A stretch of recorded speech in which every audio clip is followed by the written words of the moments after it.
올해 65세 영호는 고향 충청도에서 소박한 농사를 짓고 있었다. 그러나 그의 마음은 항상 텅 비어 있었다. 딸 혜진과의 연락이 끊긴 지 오래였고 세월이 흐르면서 서로에게 쌓인 상처는 그들 사이의 거리를 더욱 멀게 만들었다. 과거의 오해와 상처가 그들의 관계를 가로막고 있었고 영호는 그 사실을 깊이 자각하고 있었다. 어느 날 마을 친척이 전한 소식은 그의 심장을 멈추게 했다. 영호 아저씨, 따님이 이번 주에 결혼하신대요. 그 순간 영호는 복잡한 감정에 휩싸였다. 결혼식장에 가야 할지 아니면 멀리서 바라보기만 할지 고민했다. 마음속에서 두 가지 목소리가 충돌했다. 하나는 딸의 행복을 축복하고 싶다는 마음이었고 다른 하나는 자신의 잘못으로 고생하는 아내와 딸을 볼 낯이 없다는 거였다. 영호는 과거의 기억을 떠올렸다. 15년 전 어머니가 뇌졸중으로 쓰러졌을 때 평생을 고생하신 어머니를 혼자 계시게 할 수 없어 시골로 내려가 간병하기로 결심했지만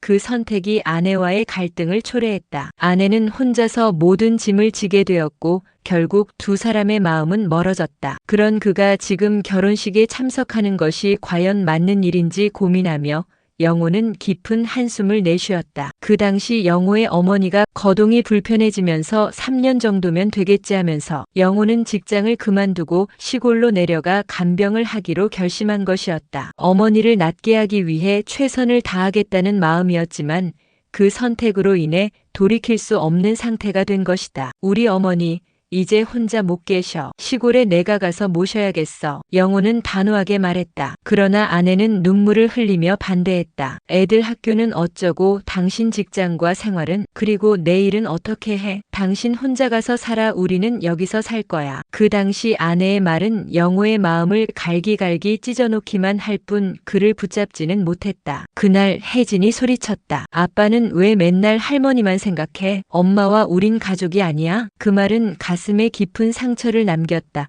그는 자신이 잘못된 선택을 하고 있다는 것을 느꼈지만 이미 그 당시 상황에서는 돌이킬 수는 없었다. 시골에서 어머니를 돌보며 살다 보니 생활은 경제적으로 더 힘들었다. 서울에 남은 아내와 딸은 점점 마음의 문을 닫았다. 아내는 홀로 두 아이를 키우며 모든 짐을 떠안게 되었고 결국 연락까지 뜸해지면서 두 사람의 갈등은 심화되었다. 영호는 아내가 힘들게 산다는 것을 알면서도 외면해버렸고 결국 그들은 서로에게 마음의 벽을 쌓으며 남처럼 지냈다. 세월이 흐르면서 혜진은 아버지와의 관계를 잃어버렸다. 영호는 자신의 선택이 가족에게 얼마나 큰 아픔을 주었는지를 깨닫지 못한 채 그저 어머니의 간병에만 집중했다. 결국 영호와 혜진은 남보다 못한 사이가 되어버렸고 그로 인해 서로의 삶에서 점점 더 멀어져 갔다. 영호는 그 상황을 받아들이기 어려웠지만 이제는 돌이킬 수가 없었다. 어머니도 돌아가시고 왕래하는 사람도 없으니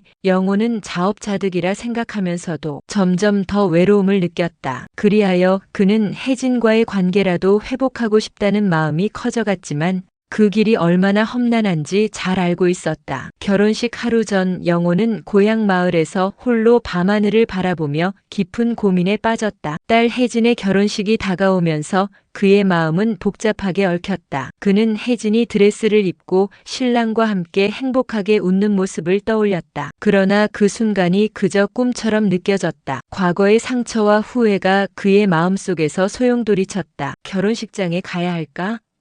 그러면 혼주석은커녕 얼씬도 못하게 할까? 아니면 숨어서 바라보는 게 좋을까? 영호는 혼자서 중얼거렸다. 그는 결혼식에 참석하는 것이 딸에게 어떤 의미가 있을지 고민했다. 자신이 아내와 혜진을 바라볼 수 있을까? 자신이 딸의 행복을 축하할 자격이 있을까? 마음속에 두 가지 목소리가 충돌했다. 하나는 딸을 축복하고 싶다는 간절한 마음이었고 다른 하나는 그동안의 상처를 줬다는 것으로 인해 움츠러들고 싶은 마음이었다. 영호는 과거의 기억을 떠올리며 후회가 밀려왔다. 아내와의 갈등, 그리고 그로 인해 멀어진 가족의 관계를 되새기며 그는 자신이 얼마나 이기적이었는지를 깨달았다. 아내가 혼자서 모든 짐을 지고 두 아이를 키우는 동안 자신은 그 곁을 떠나 있었다. 영호는 그 선택이 얼마나 큰 상처를 남겼는지, 그로 인해 아내와 혜진과의 관계가 얼마나 멀어졌는지 아프게 느꼈다. 농사일로 조금씩 모은 돈과 그동안의 미안한 마음을 적은 편지를 손에 쥐고 하늘을 바라보며 마음속으로 다짐했다.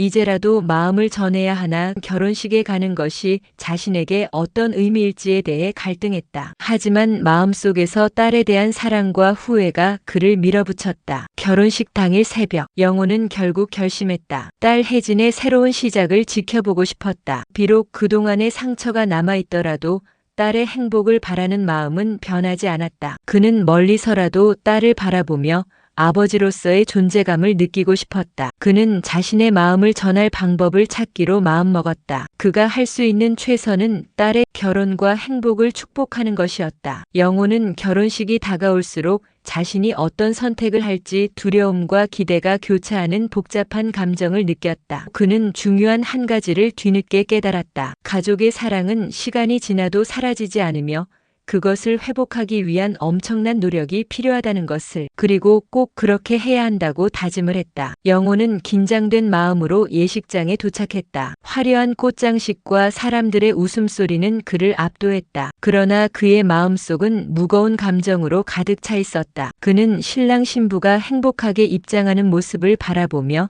동시에 자신이 그 자리에 있어도 될지에 대한 갈등이 계속되었다. 신부 아버지가 앉는 혼주 자리는 혜진의 외삼촌이 앉아 있었다. 몰래 훔쳐본 아내의 얼굴은 화장으로 화사한 듯 했으나 왠지 씁쓸해 보였다. 예식이 진행되는 동안 처갓집 식구들을 자연스럽게 피하던 영호는 구석에 숨어 있다시피 하면서 조용히 딸을 바라보았다. 딸의 드레스는 너무나도 아름다웠고 그 모습은 어린 시절 딸을 떠올리게 했다. 하지만 그 순간에도 자신이 딸의 곁에 못 간다는 사실이 마음을 아프게 했다. 그는 과거의 선택이 얼마나 큰 아픔을 남겼는지를 다시금 느꼈다. 행복한 순간을 담는 사진 촬영 시간이 되자 영호는 조용히 자리를 떠나 예식장 혼주 모금 상자에 작은 봉투를 넣었다. 그는 그 안에 무엇을 담았는지를 떠올렸다. 봉투 안에는 긴 세월 동안 조금씩 모은 예금 통장과 편지가 있었다. 편지에는 그동안의 마음과 혜진에 대한 사랑을 담았다. 사랑하는 딸 혜진아, 비록 곁에서 챙겨주지 못했지만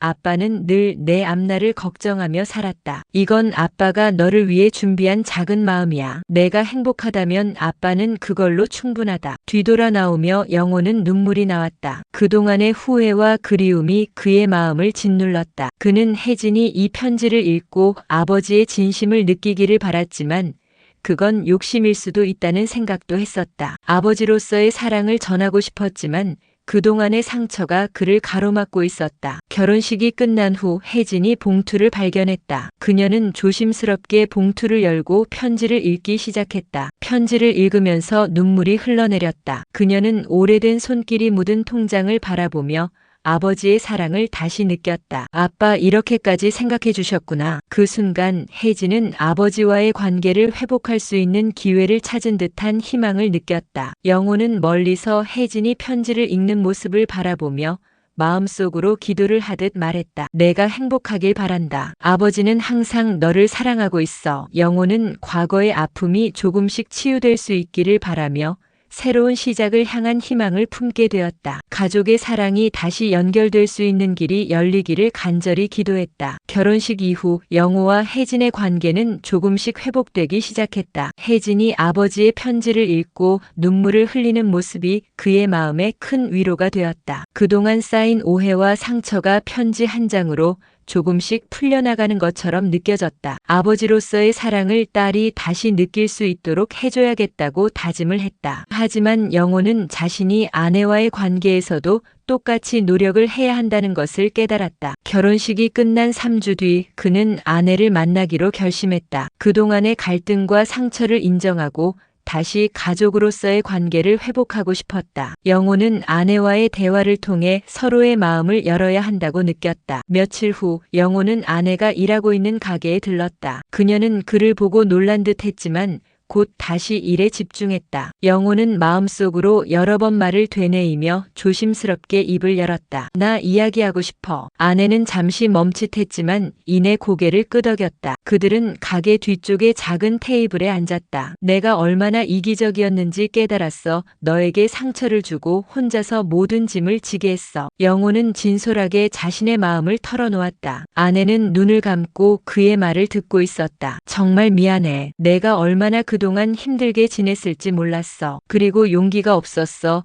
아내의 눈에서 눈물이 흘렀다. 그녀는 영호의 진심을 느꼈고 그동안의 아픔이 조금이나마 치유가 되는 것 같았다. 나도 너와 혜진이를 사랑해. 내가 너무 가장 역할을 못했어. 앞으로는 최선을 다할 거야. 영호의 말에 아내는 고개를 끄덕였다. 그들은 서로의 아픔을 나누며 상처를 조금씩 치유해 나갔다. 영호는 아내와의 관계를 회복하기 위해 노력할 것을 다짐했다. 이제는 가족이 서로를 이해하고 사랑할 수 있는 관계로 나아가고 싶었다. 시간이 흐르면서 영호는 아내와의 대화가 점차 깊어지고 있다는 것을 느꼈다. 그들은 서로의 마음을 열고 다시 가족으로서의 관계를 회복해 나가고 있었다. 영호는 혜진과의 관계뿐만 아니라 아내와의 관계에서도 새로운 시작을 맞이하고 있었다. 1년 후 딸 혜진이 임신했다는 기쁜 소식이 전해져 왔다. 여러분 여기까지 잘 들으셨나요? 가족의 사랑은 결코 사라지지 않는 것이라고 당연하다고 생각하지만 끊어진 관계를 회복하기 위해서는 엄청난 노력이 필요하다는 것을 저도 깨달았습니다. 잘 들으셨으면 구독과 좋아요를 눌러주세요. 여러분의 댓글은 엄청난 힘이 됩니다. 다음엔 더 좋은 사연으로 찾아뵙겠습니다. 감사합니다.